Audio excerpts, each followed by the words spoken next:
This is Jean-Luc. He is 19 years old. He isn't a hero, a knight, or a king. He is a son of a baker from Lyon, and today he is standing on a ridge in Belgium, waiting for the world to end. History books tell you about the maps, the generals, and the brilliant strategies of 1815. But they don't tell you how the mud feels when it's so thick it pulls the boots off your feet. To the history books, he is just a number.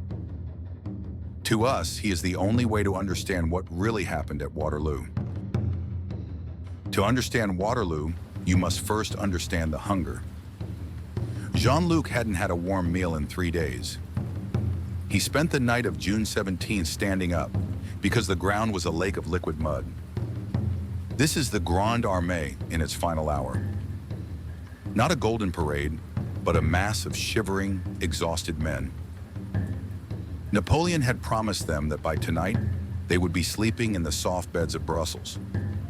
But as Jean-Luc looked at his damp gunpowder, he knew that the road to Brussels was paved with 400 English cannons. 11 a.m. In any other battle, the carnage would have started hours ago. But the mud was a physical enemy.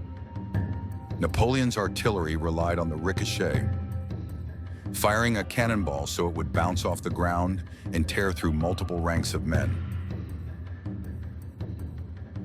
On this day, the ground was a sponge. If he fired now, his iron balls would simply bury themselves in the dirt. Jean-Luc watched the officers pacing. Every minute they waited for the sun to dry the fields, thousands of Prussian soldiers were getting closer to their flank. It was a race against time. Then the earth opened up. 80 cannons fired at once, a sound so loud it was heard in the streets of London across the Channel.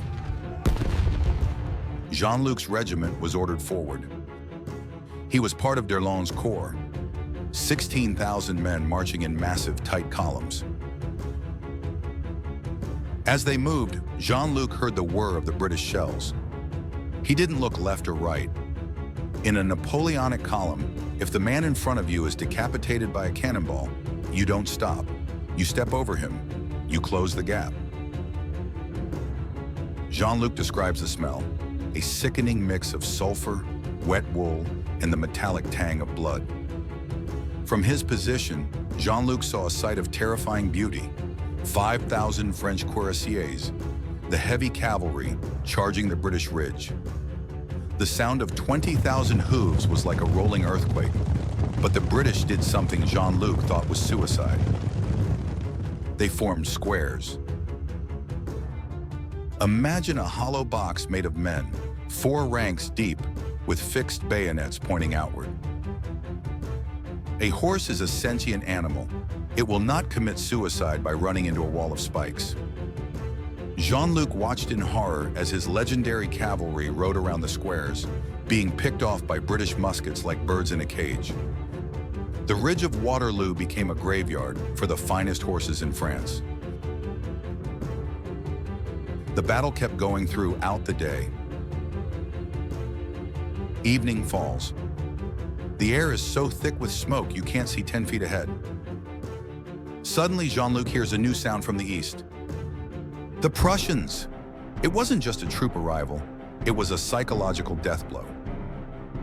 In a desperate move, Napoleon sends in the middle guard. These were men who had survived Russia, Austerlitz, and Jena.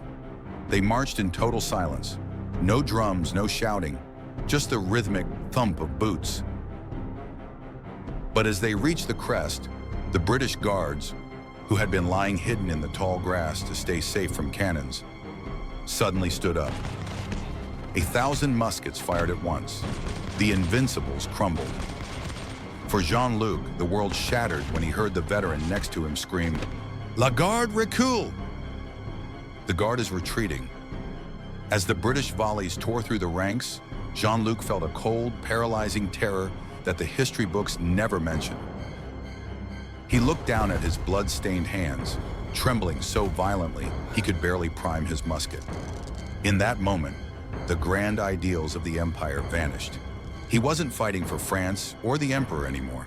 He was a boy who suddenly realized he might never see the sun rise over the bakeries of Lyon again. He realized with a sickening thud in his chest that his mortal destiny might be nothing more than an unmarked grave in a foreign field, a name to be forgotten, another ghost in the Belgian mud. The retreat was a massacre.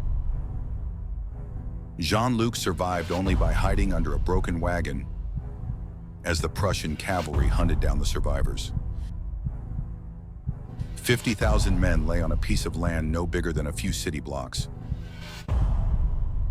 Night fell like a heavy shroud over the slaughterhouse of Waterloo.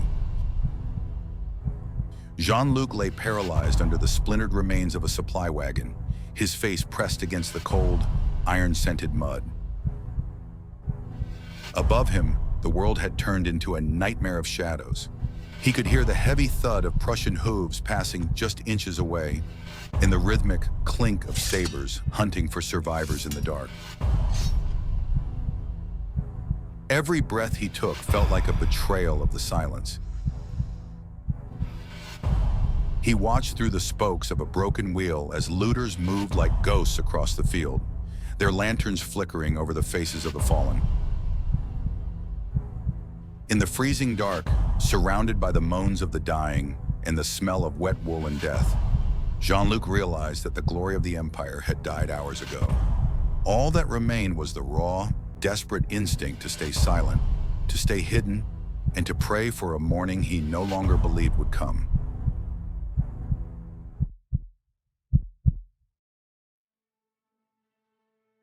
Napoleon would end his days on a lonely island, but Jean-Luc would go back to his bakery. He would spend the rest of his life smelling the flour and the yeast. But every time a summer storm rolled in and the thunder clapped, he was back in the mud of Belgium. If you want to see more faces of the past and the stories that history books forgot, subscribe to Past Portraits. Join us as we continue to bring the unseen history to life.